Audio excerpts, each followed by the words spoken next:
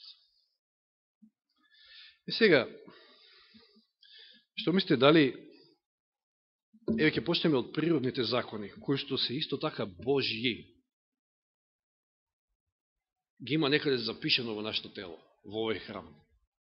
Да, клучна цел, крајна цел Божја е да го запише Божиот закон во нашиот тум. Меѓутоа, што е со природните закони? Еве ќе читам од книгата Воспитување, тоа не беше книга која што претходно ја проучувавме во Петоците, од 174-та страна, значи од овој наш превод. Основиот принцип на целото воспитување на ова подрачје, подрачјето на физиологијата, значи станува збор за тоа подрачје, е дека младината треба да научи дека природните закони се Божји закони. Исто толку вистински, божествени, како и прописите од Декалогот. Законите што управуваат со нашиот организам, Бог ги впишал. Впишани се сите тие закони од Бога во секој нерв, мускул и влакно во телото. И пак некој ќе каже, ние сме настанали од таму некоја, како што вика еден баптистички проповедник, од биохемиска каша некоја. И настанало нешто вакво. Бог го создал. Бог ги запишал тие природни закони. Ако го пратиме добро, Хорст Милер баш зборува за тие закони. Се сеќавате што кажа? Дека он како германец, значи он е толку сомнежлив по природа, не само како германец, толку по природа самиот, да само закон може да го убеди. Не статистики или не знам што. Само закон. Затоа што законот е исти и за мене и за сите вас. Секој наш организам, мој, ваш, функционира по тие закони кои што Господ ги запишал. И вели овде се запише на секој влакно, на секој нерв, на секој мускул. И дури додава нешто што можеме некојаш и не сакаме да го слушаме многу. Оти нели некој ќе рече, па добро, здравствената реформа е за да бидеме здрави. Не само заради тоа. Вели, секој немарно или намерно кршење на овие закони, тие природни закони, е грев против нашиот Создател. Што покажува на повисока димензија и на таа порака која што исто така битна. И како што кажа, во Еремија 31 глава, кажува пророк Еремија дека покрај ова, значи ние по природа, нашите тела функционираат според тие Божји закони, меѓутоа заради гревот сме го изгубили оној Божји лик во смисла на тоа што сме го прекршили законот и законот морал подосна да биде прикажан на тие камени плочи, но крајна цел Божја е да го запише во нашиот тум. И тоа го читаме во Еремија, познати стихови од 31 глава, 31 стих до 33. Еве доаѓаат денови, говори Господ, која ќе склучам нов завет со Израелевиот дом и со јудиниот дом. Не завет како што склучив со нивните татковци во денот кога ги зедов за рака за да ги изведам од египетската земја. Завет што тие го раскинаа, иеко јас сум нивни Господар, говори Господ. Туку ова е заветот што ќе го склучам со Израелевиот дом по оние денови, говори Господ. Мојот закон ќе го ставам во нивната душа, ќе го напишам во нивното срце. Еве пак таа, значи, уште една паралела, што кажам. Законот е запишан таму горе во небесниот храм. Природните закони ги има запишано на секаде, во нашиот организам, во ДНК-та. Само што ете, може би треба време, па научниците кои што многу сакаат да избегаат место, се некако Господ со сите некои нови откритија ги води назад кон себе, ама тие како да сакаат да избегаат. И крајна цел, како што кажав, е запишувањето на Божиот закон во нашиот тум. Ете таа паралела, во нашиот храм. Ако треба да биде нашето тело храм на живиот Бог, на Светиот Дух, тоа тука мора да биде законот Божи. Никако поинако. Затоа што законот Божи е основата на Божието владење. Одиме понатаму. Уште една паралела. Сатаната сака да загосподари со тронот и во небесното светилиште, ама и со тронот во ова наше светилиште, во нашиот храм. Тоа му е крајна цел. Да не читаме, да не се подсетуваме, уствари, ајде ќе прочитаме во Исаија, тоа е еден стих, само ќе прочитаме Исаија 14 глава, познатата 14 глава од Исаија, каде што нели се зборува за Луцифер.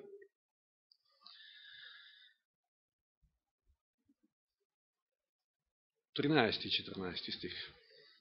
Што му беше целта? Што сакаше? Зошто ја дигна онаа побуна? Зборуваше во своето срце, ке си искачам на небесата, над Божите звезди ке си издигнам престол за се. На собирната гора ќе престолувам, на краен север, ке си искачам на облачните висини, ке бидам еднаков со Севишниот. Таа цел ја има и со нас. Тој сака да загосподари со овој храм, со нашиот ум, а знаеме дека битката е околу умот. Кој го има умот, тој не има нас. Бил исфрлен од небото. Како ние стоиме со тоа и исфрлање од нашиот храм негово? Затоа што тој секојдневно тоа го прави на разни начини. Ако сакате да знаете, може би најубава слика за тоа што значи да ѓаволот загосподари целосно, значи со тронот во вашиот храм, односно со вашиот ум, тоаш во Марко 5 глава може да прочитаме за оние двајцата бесни гадаринци, кои што живееле среде гробиштата, се мавале со камења, крвареле, пена од устата, бесни, никој не смел да помине таму. Кон тоа оди нашиот свет. Беснило се повеќе и повеќе ги фаќа. Еве, гледаме во нашава земја што се случува. Меѓутоа, правецот е тој. Значи, кога ќе ве напушти скроз целосно Светиот Дух, кога ќе загосподари целосно ѓаволот, што може да очекувате? Уништување. Целосна деградација. Да нема ништо, ама ништо, значи, буквално од она што значи Божи лик во нас. Тоа е неговата цел. Еве, значи, уште една паралела. Следната паралела е запис на гревот. Дали во небесното светилиште стои запишено, има запис од секоје наше гревче, грев и така натаму. Од секоја наша зла мисла, а нешто, може би читаше Ивана, или тука е тоа во тој пасос, но да прочитаме малку најнапред во Проповедник 12.14. Ово е застрашувачки, но е чиста вистина. Значи, книга на Проповедник 12.14.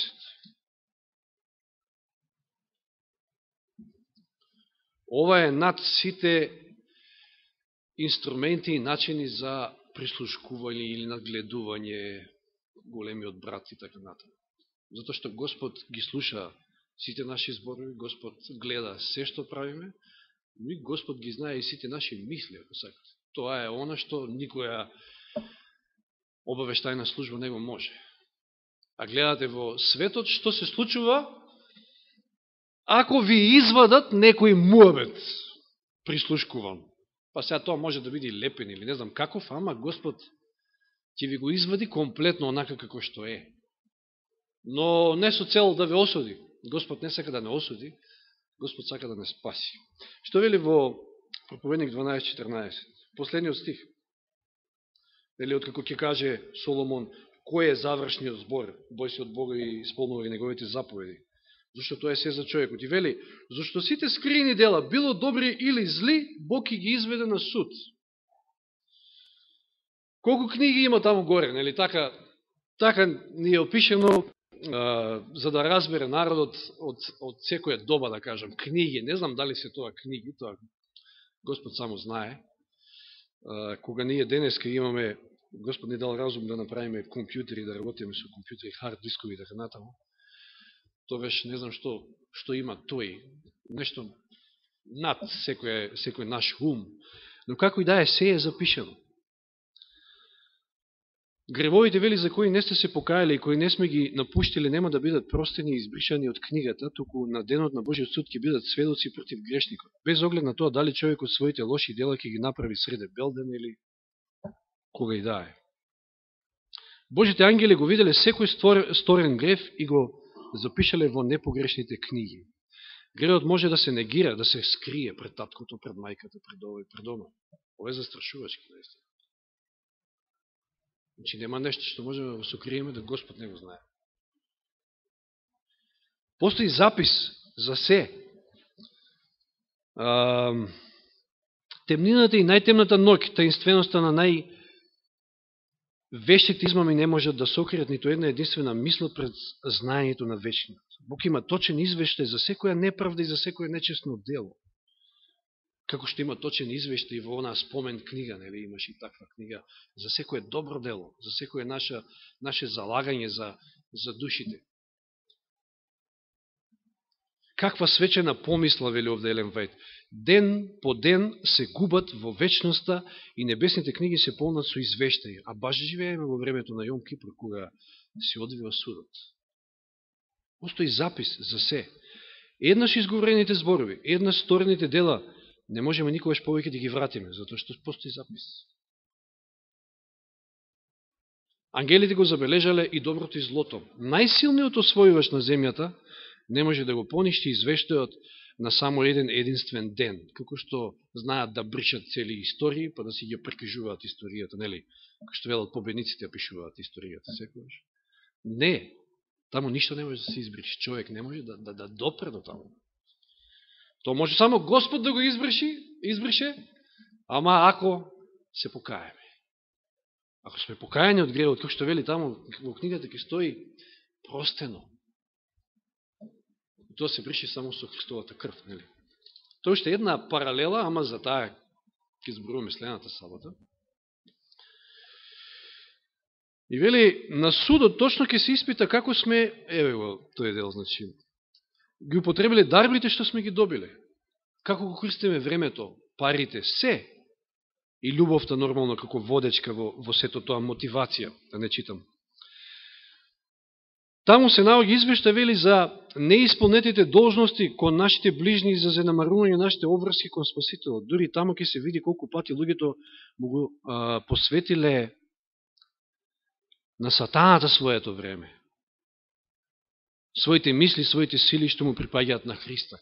Колку ние често се деградираме со тоа што гледаме, што читаме, ако нели тоа е од некоја друга сфера, ако е нешто што не уназадува и не упропастува во духовна смисла. И сега паралелата, значи тоа е се запишано горе во небесниот храм. Дури и кога се каеме, да, Господ веднаш ни простува, значи колку пати сум го кажал тоа, Господ знае да чека некојаш, нели, на услишување на молитвата, меѓутоа молитва која што инстант веднаш ја услишува е молитвата која барате да ви прости за гревот, веднаш ви е прости. Веднаш, тоа е нашиот Спасител. Но и покрај тоа што ни е простен гревот, останува таму запишен, се до Јом Кипр, нели? До чистењето на храмот.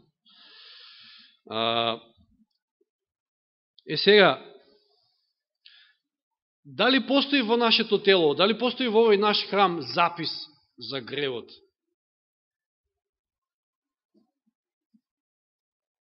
Па секако дека постои. Видите, еве, кога зборувавме за природните закони, и нели кршење на тие природни закони. Една обична настинка, јас ќе ви кажам, значи, ја имам толку длабок запис во својот организам од 2007 и тој грип што ме закачи. Да, еве, влечам последици веќе 11 година. Секоја настинка, било што ќе ја фати, останува запис во вашето тело. Значи, не секојаш видлив, нормално, тоа имате внатрешни органи и се, така натаму. Ако се исечете, еве, јас имам тука една лузна, или еве, лузна земете. Уште како мал, ќе се сетам, и добро се сеќам на тоа, знаете, која ќе направите, мислам, кога ќе ви се случи нешто невообичаено, нормално да се сеќавате. Не знам колкав сум бил, ама сум ги облекол влечките од мајка ми или татко ми, не знам, и од балконот, или имаме скали вака надолу, и тоа баја ги скали, и јас сум се сопнал баш на скалите и по скалите, и долу удирам со главата во конзерва, значи, во која што имаше насадено некој цвеќе тоаш.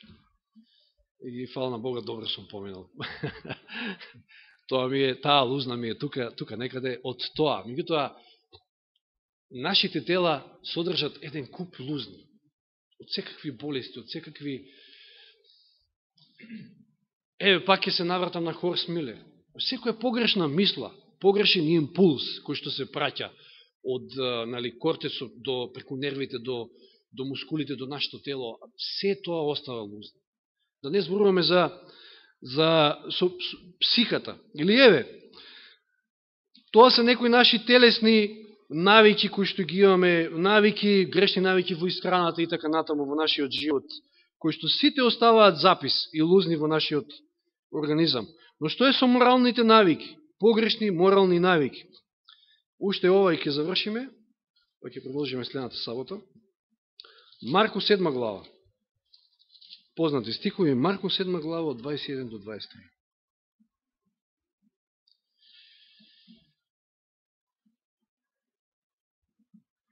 Зашто од внатрешноста, од човечкото срце излегуваат лоши мисли, разни видови блуд, убиства, кражби, лакомства, лукавства, пакости, разузданост, околукаво, богохулство, гордост, безумство. Сите тие зла излегуваат од внатре го прават нечист човекот. Како што од лошите телесни навики, физички, било какви навики на исхрана, остануваат лузни запис на тој грев во нашиот организам, така и во нашиот ум, од ваквите лоши морални навики. Не знам која паралела поред доаѓа тоа дека како што небесниот храм се чисти и ние живееме во тоа време на чистење на небесниот храм, така треба да се очисти и овој храм. Значи, не е се црно, да, натрупани се туку еден куп гревови, лузни од тие гревови, грешки и така натаму, но можно е чистење. Господ, како што ќе го очисти небесниот храм, може да го очисти и нашиот храм, за да биде подобно место за Светиот Дух. Затоа ќе продолжиме следната сабота, немаме време. Дека Господ не благослови во оваа сабота и натаму во нашите животи, па продолжуваме следната сабота.